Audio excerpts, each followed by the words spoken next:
yang ditentangkan oleh syarat oleh Rasulnya.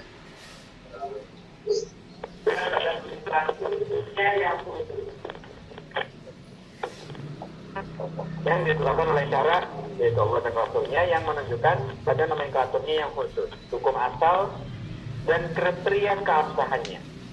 Jadi batasan-batasannya, terus ketentuan-ketentuannya.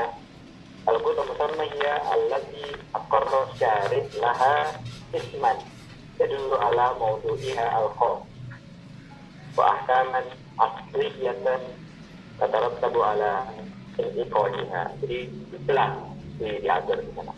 Sementara akad-akad yang lain bersama adalah akad yang tidak ditetapkan oleh syarih, tidak ditetapkan oleh Allah dan Rasulnya, yang menunjukkan pada nomenklatur yang khusus.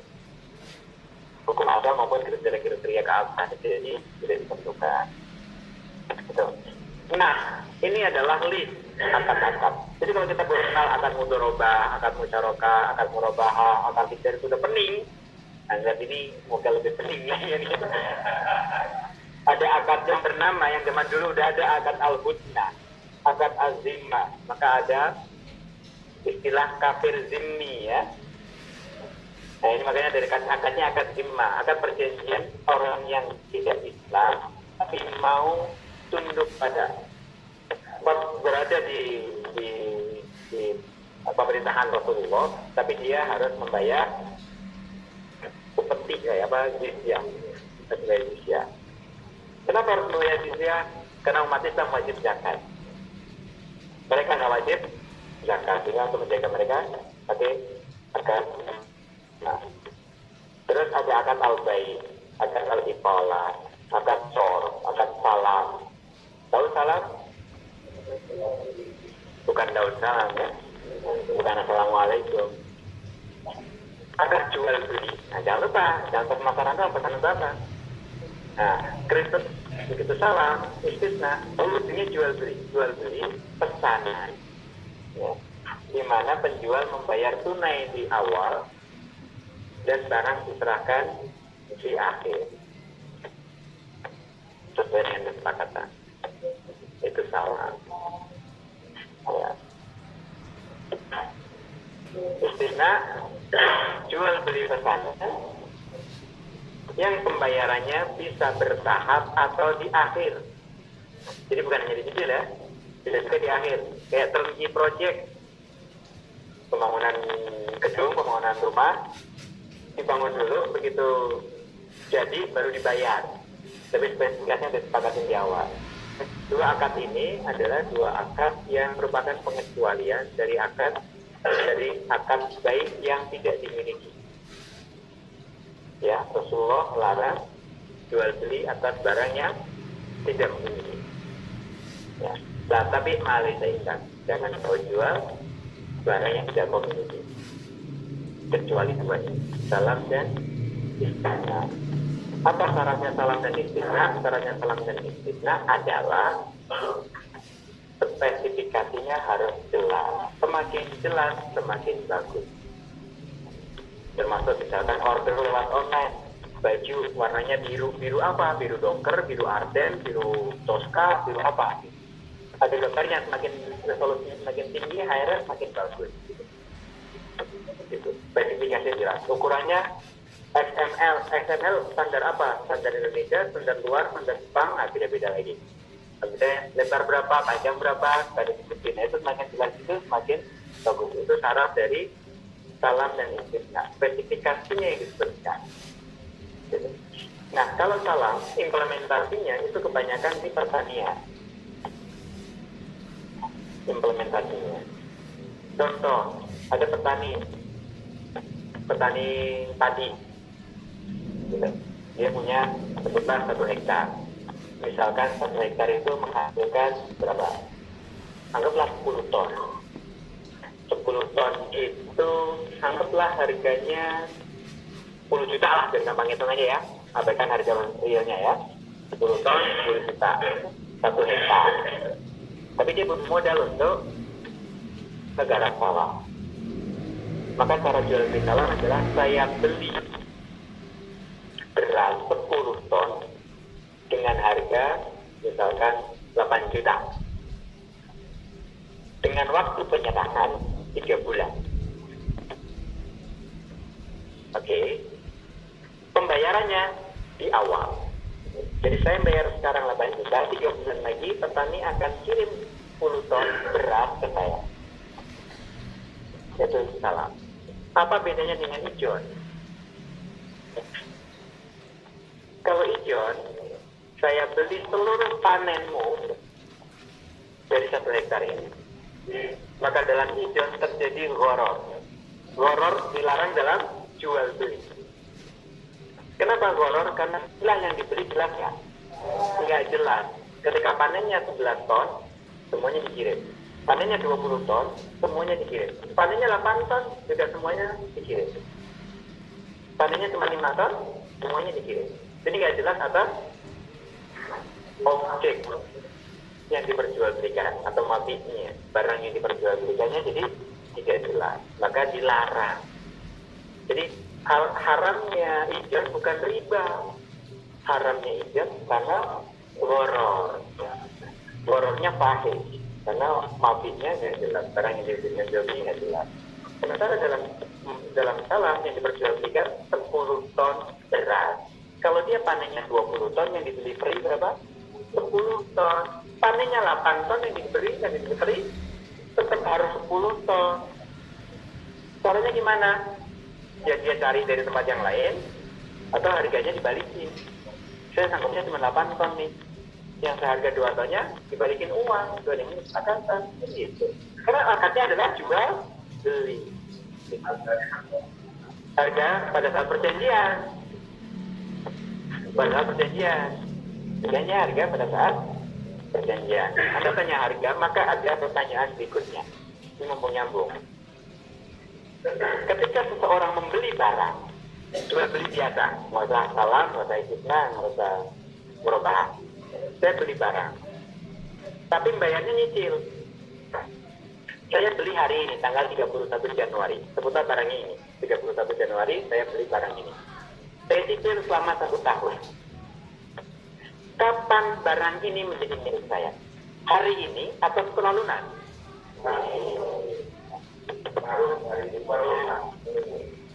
Oke. Maka kita harus lihat sebab-sebab kepemilikannya itu apa? Asbabun milki, ya kan, sebab-sebab kepemilikannya adalah akad, ya kan? Akadnya jual beli. Kapan terjadi jual beli? Hari ini. Maka hari ini barang ini menjadi milik saya. Katakan harganya 1 juta, saya cicil selama 1 tahun. Maka hari ini barang menjadi milik saya. Hari ini saya punya utang 1 juta. Toko punya piutang sama saya 1 juta. Tapi barang punya siapa? Punya saya berhak menggunakannya. Jadi bukan sewa ya. Maka hati-hati kalau nanti lembaga keuangan syariah punya perjanjian murabahah, kemudian ada jaminan. Kalau jaminannya barang ini boleh nggak? Boleh, statusnya punya pembeli. Tapi kalau pembeli nggak bisa bayar utang muncul karena jual beli tidak tunai. Maka yang dijaminkan ini barang. Atau barang ini haknya 100% punya saya. Saya menyisakan utang ke sana. Kalau jaminan atas utang itu barang yang lain, barang yang ini misalkan, boleh nggak?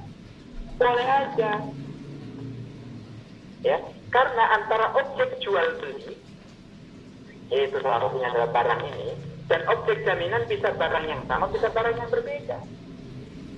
Ya, begitu ya. Jadi barang ini sudah menjadi milik saya ketika terjadi akad. Jadi ketika menjadi akad, banyak perjanjian yang salah soalnya mengatakan bahwa nasabah dengan ini menyatakan menyewa. Ini nggak benar lagi.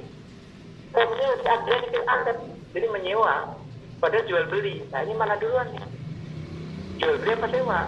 Atau kadang-kadang menyatakan bahwa barang meskipun dipegang oleh pembeli menyatakan bahwa barang itu adalah milik LKS, misalkan itu atau penjual. Ini nggak benar juga. Ada contoh-contoh di LKS kayak gitu, terutama di BMT atau di koperasi itu sudah kayak gitu tuh.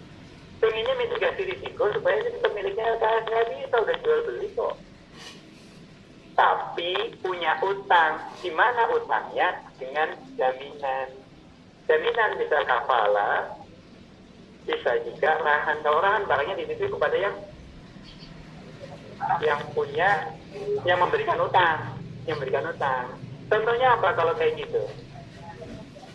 Gade ikutannya. Contoh praktek di sekarang adalah jual beli emas yang ada di lembaga keuangan negara. Dia beli emas, tapi nyicil. Kan beli emasnya sekarang 100 gram, harganya berapa? 70 juta, misalkan gitu. Enggak. Saya beli hari ini, maksudnya siapa? Punya saya, tapi saya punya utang. Berapa? 70 juta. Saya kasih dia selama 7 bulan, misalkan 10 juta. Emasnya digadein dulu. Untuk kalau saya nggak bisa bayar utang, emasnya dijual. Ini akan hukumnya adalah emasnya dijual. Emasnya punya saya, harganya dikembalikan ke saya, dikurangin jumlah utang yang tersisa. Ya. Jadi status hukum emas itu punya saya sebagai pembeli karena sudah berpindah tangan. Tapi ketika saya punya utang dan saya nggak bisa bayar, maka emasnya dijual. Karena kan emasnya naik, harganya menjadi 100 juta, sisa utangnya tinggal 20 juta, maka 100 jutanya punya saya dipotong 20 juta untuk melunasi utang. Dan utangnya nggak boleh bertambah. Kalau diproporsionalkan, saya masih 20 juta, bandingin 20 juta berarti 2/7. Maka saya dapatnya cuma 5/7-nya, 2/7 aja enggak. Karena barang ini adalah milik saya. Jadi, jual beli itu terjadi, kepemilikan itu pindahnya terjadi pada saat akad. Demikian pula akad nikah, nggak lanjut aja akad nikah dibayar cicil, bener nggak? Saya terima nikahnya dengan bayaran tangguh. Malu, tapi sah nggak? Sah aja, boleh. Kan suami saya bayar tunai. Ya, tunai, perangkat alat sholat doang. Ya, oke. Ya, lanjut. Kor pinjam meminjam. Rahan udah beberapa kali kita sebutin tadi. Ini yang utama nih, yang salah dan ketentuannya ada diatur di dalam dilakukan dan sunnah. Kafalah, mengkafir, menjamin, awalah, mengalihkan utang. Ya, ini detailnya besok akan dibahas sama Pak Amin adanya, karena itu semua ada di fatwanya di SS. Sul itu perdamaian, ini nggak ada di lembaga keuangan syariah, jadi nggak perlu di sul. Terus wakalah itu pemberian kuasa. Sejatinya wakalah itu masuk dalam kategori tabarru sosial.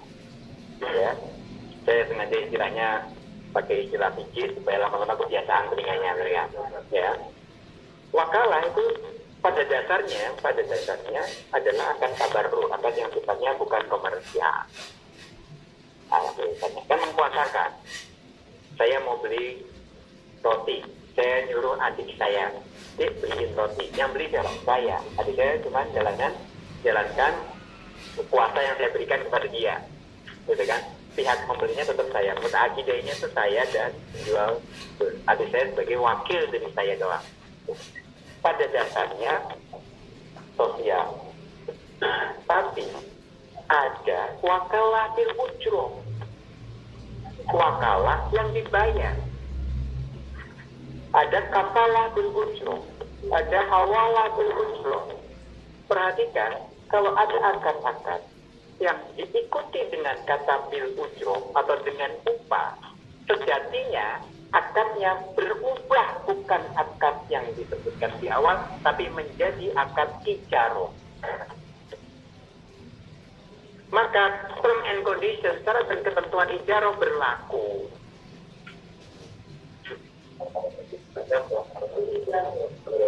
Karena ada ujroh, sehingga berlaku ketentuannya, dia bukan tabarruk lagi, maka jadi muawadot yang sifatnya bisnis, tijari, ya, gitu. Karena begini, akad tijari yang sifatnya bisnis tadi, muawadot tadi, itu boleh sewaktu-waktu diubah menjadi akad tabarruk. Tapi akad tabarruk ketika di awalnya disepakatin tabarruk tidak boleh dijadiin komersial. Ya, saya kasih contoh. ketika saya membantuin seorang nenek nyebrang jalan, tabarru nggak? Bantuin, tabarru. Maka ketika sudah sampai, saya tidak boleh naik 2.000 ongkos. Karena memindahkan tabarru menjadi komersial. Oke. Tapi beda halnya ketika sebelum berangkat nyebrang, saya seberangin, tapi tarifnya 2.000. Komersial di awal, maka ini jasa, bukan nyebrangin, tapi jasa penyeberangan. Berarti saya 2 jari, maka ujro, saya berjasa untuk nyebrangin. Tarifnya 2.000. Begitu sampai di ujung, kasihan juga ya, udah kayak gratis. Boleh nggak? Tijari dipindah ke tabarru boleh, tapi tabarru dipindah ke tijari nggak boleh. Yang sosial dijadiin komersial tidak boleh. Kalau awalnya sosial, ya harus sosial. Kalau awalnya komersial, mau pindah jadi sosial boleh. Ya bisa tengah hal, jangan selalu simpel aja lah, gitu nggak apa-apa. Itu memang keduanya begitu, boleh. Jadi kalau di awal disepakatin adanya wakalah tanpa ujro, maka tidak boleh begitu tiba-tiba selesai dijalankan, mas, ongkosnya nggak bisa. Ketika saya nyuruh adik saya beli roti, terus saya bilang, dek beliin saya roti, saya kasih ongkos 2.000. Berarti di awal udah dijari nih, apa namanya, transaksional nih, bukan tolong menolong sama adik lagi nih. Maka saya harus kasih 2.000-nya. Tapi kalau ada orang mas, nggak usah mas, ambil aja 2.000-nya. Nah, berubah tuh jadi tabarru gitu. Nah, ketika ada perjanjian yang sifatnya tabarru, kecuali yang dilarang ya, kalau wakalah, kafalah kan ada kerjanya. Nah, maka boleh di awal disepakati ini memang untuk komersial. Maka biasanya diikutkan dengan kata bil ujro.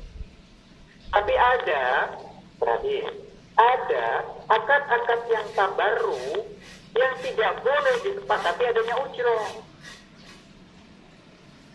Apa contohnya? Akad qor, punya utang piutang. Ada pertanyaan menarik, itu yang bikin saya pulang ya. Ada pertanyaan menarik yang waktu Ustaz Buni saya pikir harus diperjelas lagi. Utang piutang tidak boleh alqor bil ujro. Kalau alqor bil ujro, hakikatul riba itu namanya, riba hakiki itu. Ya kan, pinjemin uang dengan upah. Di mana tambahan karena akad pinjam meminjam, maka jadi riba. Meskipun antara deningkum, jadi antara deningkum itu adalah layer kedua. Setelah akad yang dilakukan tidak melanggar syariah. Maksud saya, jadi boleh juga dengan kesepakatan wakalah bilujo karena ada kerjanya gitu ya. Selama tidak ada larangan, maka boleh hukumnya. Sementara kalau hadisnya menyatakan tidak boleh ada tambahan dari pinjaman. Maka meskipun antarodin, saya rela sama rela kok, ridho sama ridho. Gitu. Maka jadi boleh enggak. Pernah saya ngajar kepala cabang, bank konvensional, berat banget ya kan. Tanyain Pak, kan kita udah ridho, nasabahnya juga ridho. Kata Bapak, syariah itu antarodin. Iya Pak, Bapak ridho enggak? Bapak kasih kata Bapak punya anak? Ada punya anak perempuan? Ada. Mereka antarodin Pak, check in. Sah nggak? Enggak sah. Check in hotel bukan check in pesawat. Enggak sah. Tetap haram. Karena apa yang dilakukan antarodin itu atas sesuatu yang diharamkan. Benar ya? Tapi kalau atas sesuatu yang halal, antarodin jadi halal. Tapi kalau atas sesuatu yang halal tidak antarodin, tetap nggak boleh. Meskipun mungkin bukan tidak sah, tapi fasad. Ya, istilahnya dalam pikir semacam tadi ya. Tapi kalau ini udah tidak sah, meskipun antarodin, jadi tetap nggak boleh. Seperti tadi, kor tidak boleh dengan begitu. Karena ada, kenapa ini saya sampaikan? Karena ada suatu transaksi kita menyadari kok aneh ya transaksinya, dipanggillah DPR. Kita baca opininya berbunyi menggunakan akad qor bil ujro. Malu-maluin banget. Ada, nggak boleh menyebutkan nama. Lewat. Dan cukup semua. Jadi kan kita, dan orang yang ngerti harusnya semua. Kita tanya, ini kan hati kultur riba. Jadi ada kasus sendiri. Hilaf bahasa Sunda apa hilaf bahasa Arab nih? Kalau bahasa Sunda kan pokok ya, lupa ya, berkilaf gitu kan. Nah, jadi hati. Kalau kafalah bil ujroh, berarti kan mengkafir ya. Mengkafir, saya menjamin membayarkan kepada. Tapi tidak boleh ujrohnya dikaitkan dengan nominal yang ditalanginya. Jika penalangannya ada berupa dana, ya, kalau takeover lah ya, macam-macam solusinya, jangan supaya kafalah. Hawalah bil ujroh memindahkan hutang. Ingat, ketika ngomongin hawalah, hutangnya harus wakil dulu, harus wujud dulu. Kalau belum itu belum jadi akad hawalah.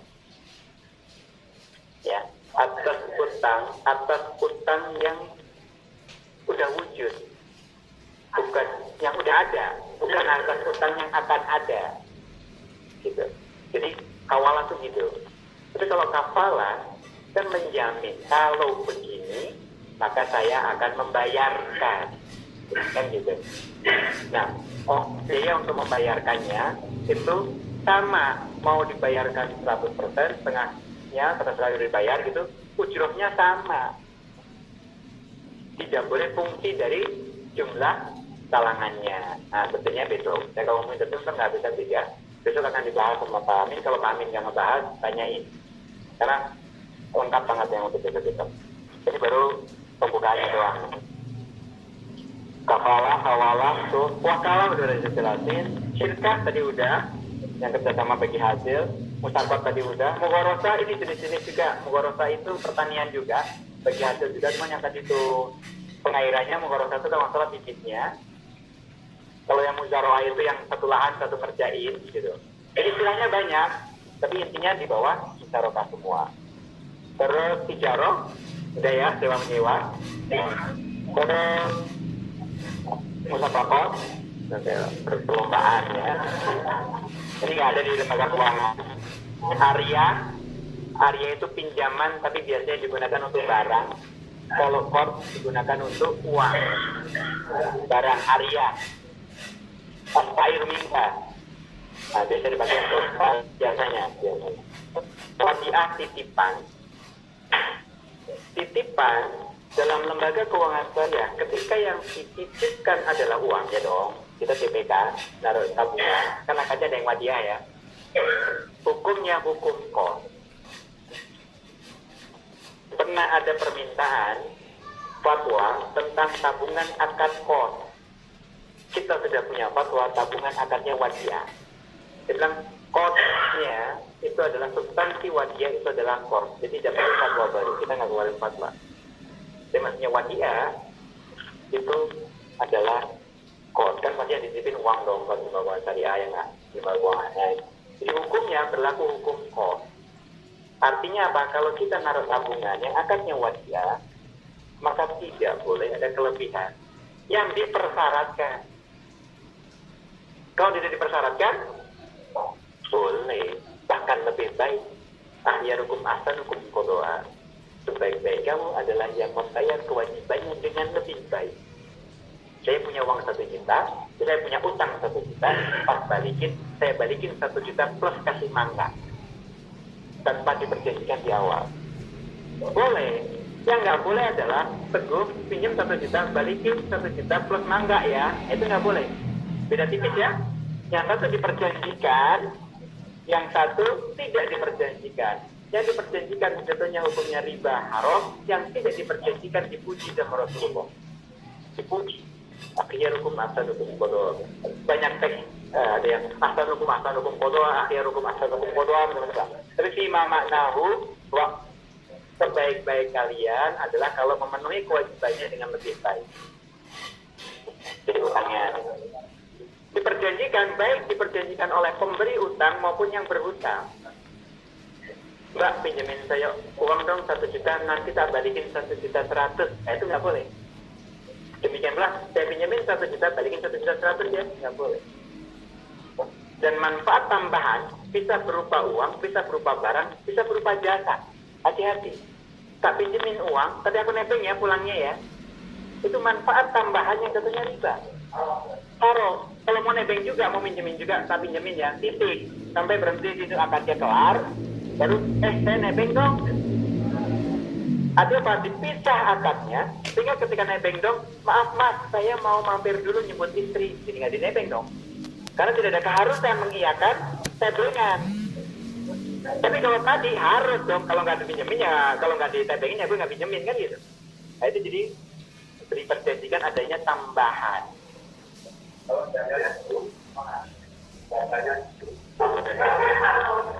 Masa senyum jasa, manfaat apa senyum santai aja dulu. Ya. Oke ya, jualan tadi dah, kayak saya bara tadi, jualan lebih ke arah prestasi.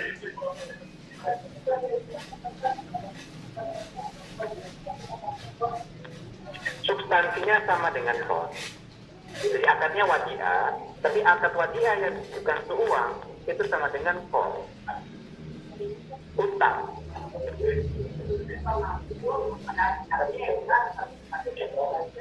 Iya. Pada hakikatnya kita ngutangin bank. Iya. Kita punya piutang, dia punya utang, wajib mengembalikan minimum. Bukan minimum, tapi itu sama besar. Kalau dia mengembalikan lebih tanpa diperjanjikan, maka itu boleh. Hukumnya boleh, bukan diwajibkan. Kalau diwajibnya riba. Emang wadiah itu akadnya wadiah, tapi hukumnya, substansi hukumnya kos. Emang iya. Hukumnya hukum kos, substansi hukumnya hukum kos. Bisa diambil kapan saja.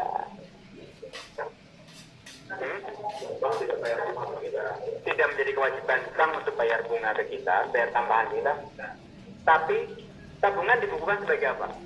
Liability, kewajiban oleh bank. Jadi bank punya utang ke kita, kita punya utang sama bank, jadi substansi apa?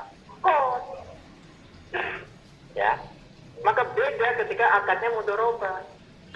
Maka naruhnya ya tetap di liability kewajiban, tapi kewajibannya bukan atas ininya, tapi dia adalah penempatan dana temporer, silkan temporer.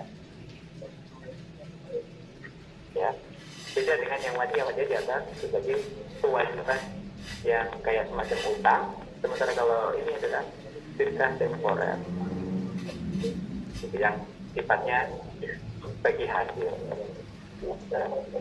Ya, deposito akadnya apa? Mudharabah. Deposito akadnya wadiah mungkin nggak? Nggak mungkin. Orang mau deposito kan pasti ekspektasinya dapetin return, jadi nggak mungkin. Jadi giro dan tabungan bisa wadiah, bisa mudharabah, giro dan tabungan. Tapi kalau deposito selalu mudharabah.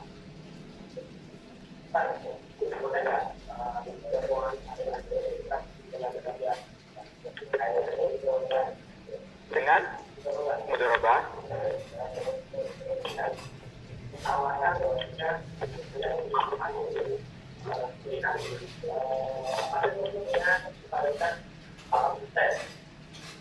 ekuivalen ya.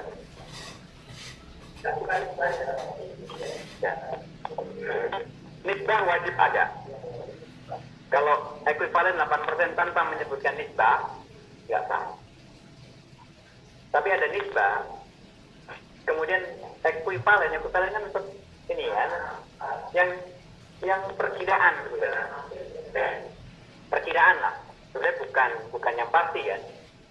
Atau sebetulnya gini, bulan lalu dapatnya 6% setahun. Gitu. Bulan ini sebetulnya wallahu a'lam, tapi biasanya nggak jauh-jauh. Kan gitu. Boleh kayak gitu. Tapi ketika realisasi harus atas pendapatan atau keuntungan LKS dikalikan dengan nisbah. Harus. Bahkan saya kalkulasi di kita, bagi hasil harus atas pendapatan yang cash basis. Harus bagi hasil harus atas pendapatan yang cash basis. Saya kasih gambaran. Sedikit, karena ini penting. Mana? Mengambil kita ini. Misalkan total DPK dana pihak ketiga tabungan deposito giro yang pakai akad mudharabah katakan ada 100 miliar misalkan. Kemudian pendapatan dari mengelola duit 100 miliar untuk ditaruh di pembiayaan, ya, katakan 12M, ya, dalam satu tahun. Bagi hasilnya 50-50. Jadi bagi hasilnya untuk nasabah maupun untuk bank 50-50. Ya. Oh ya, satu hal. Ketika ngomongin bagi hasil, yang disebut di awal adalah sohibul ma, yang punya uang, modal. Yang disebut belakangan adalah mudharib. Kalau dalam musyarakah, yang biasa disebutkan awal adalah yang porsi dananya lebih besar pada saat awal, gitu ya. Jadi ini kelaziman, best practice-nya gitu, best practice-nya. Ya. Pendapatan 12 miliar ini kan ekspektasi nih. Ternyata pada bulan Januari 2020 ada nasabah belum bayar sampai dengan hari ini tanggal 31 Januari. Baru yang bayar 11 miliar. Kan hari ini orang bank lagi pada lembur biasanya, tutup buku, end of month. Akhir bulan nih, ya kan? Hari ini maka terjadi perhitungan bagi hasil. Ternyata yang berhasil dibayarkan itu cuma 11M.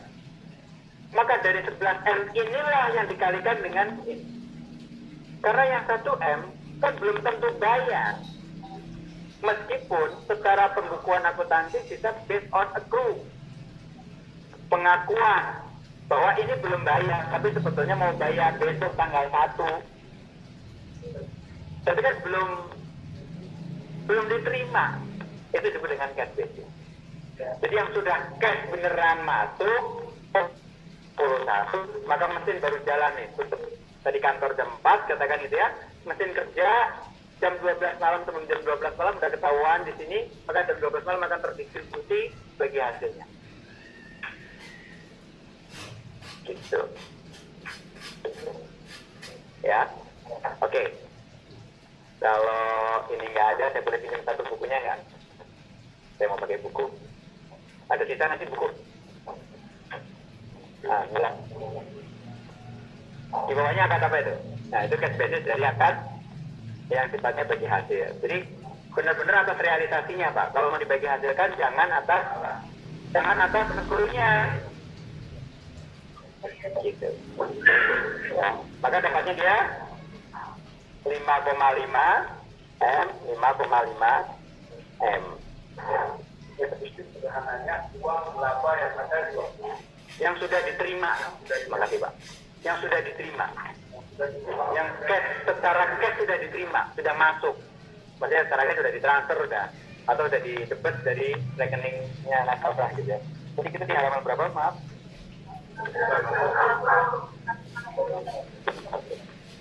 Oke.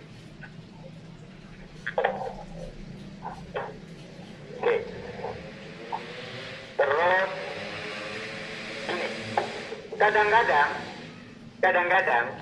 bank syariah atau lembaga keuangan syariah ketika ada nasabah dengan nominal tabungan deposito gede, maka nisbah bagi hasilnya spesial, ya, spesial nisbah. Yang lainnya 50-50, dia 60-40. Kalau kayak begini, maka dihitung dulu, diberikan haknya sesuai dengan porsinya. Baru yang tambahan 10 ini, di 60 diambil dari haknya LKN. Terus dipindahin. Jadi tidak boleh di rata-rata. Kalau di rata-rata, maka ada haknya yang terkurangin dari nasabah yang 50-50. Benar ya? Maka harus diberikan haknya sesuai dengan nisbahnya, kelebihannya diambil dari haknya. Gitu. ngomongin ini kan full of fun nih, gede wadah yang besar. Kemudian wadah yang besar ini menghasilkan 11 miliar tadi ya. Nah, wadah yang besar ada yang 50-50, ada yang 60-40, ada yang 55-45 gitu-gitu kan. Nah, diambil yang paling kecil dulu nisbah bagi hasilnya, maka berikan haknya. Maka 50 kan semuanya pasti dapat 50 dong. Nah, kelebihannya diambil dari haknya. Teknisnya ribet banget. Ya, saya ribet banget. Udah gitu SDM-nya, kelas 2, kelas 3. Makanya, Bank Syariah harus, salah satu izin, saya dulu kan konsultan kependidikan Bank. BI sebelum masuk OJK, harus memiliki sistem IT. Kalau ini dikerjain manual, human error-nya tinggi banget. Harus pakai sistem, dan sistemnya harus diaudit dari waktu ke waktu. Nah, waktu konsultan dulu saya nongkrongin UAT, User Acceptance Test. Jadi coba ini, coba itu, samakan dengan manualnya, hitungannya benar lama. Tes lagi gitu, supaya benar. Ini dikerjain manual sampai 2 hari 3 hari nggak kelar takutnya. Begitu 2 hari 3 hari nggak kelar, biasanya telat, dolen lagi gitu. Itulah kenapa harus pakai sistem pembagian untuk yang keluar utamakan. Maksudnya apa? Paling sama hari sama. Tidak enggak. Jadi harus sama. Gas biasanya ketemu segini ya bagi pada saat yang bersamaan. Kalau ketika dapatnya 55, ya bagi dari 5, 2,5. Bahwa nanti sebagainya akan diserahkan ke dia, urusan belakangan. Ya, bahwa pada saat ya, ketika mesin itu muter, hitung, ya bagi as is gitu, apa adanya dulu. Apa adanya. Bahwa nanti ada kebijakan. Terus bagi hasilnya, kok dapatnya cuma 5,5 ya. Terus kata banknya, yaudah kita lepaskan yang 0,5 ya untuk diberikan ke sini. Sehingga dia dapatnya cuma 5, dia dapatnya 6 gitu, boleh nggak? Ya boleh, kan urusan kedua. Urusan pertama udah dijalanin dulu. Seperti bagi waris lah. Ya kan? Anak laki-laki dapat 2 bagian, setelah dibagi, anak laki-laki ngasih ke anak perempuan, boleh nggak? Boleh. Udah urusan kedua itu, bukan urusan waris menjadi 1/1, enggak. Tetap 2/1, tapi kemudian dilepaskan haknya, dikembalikan. Kata-kata penadil hak itu pertama kali muncul di ilmu waris, ilmu faraid. Gitu. Ya.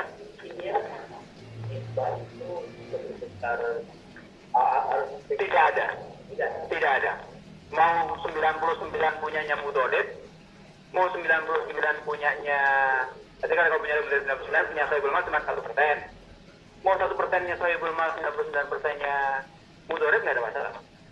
Yang penting kesepakatan. Dan kesepakatan itu harus di awal. Tidak boleh di belakangan. Pada belakangan berantem ada. Ya. Terus buat dia udah jualan tapi udah. Baik, yang sama lagi adalah akad wakaf.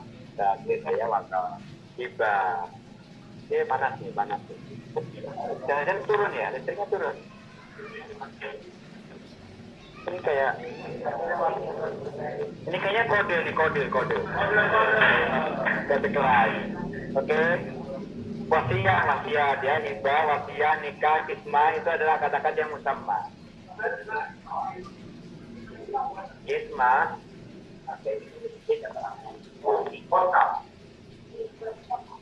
kismah itu pembagian. Biasanya kismah itu dipakai untuk ini ya.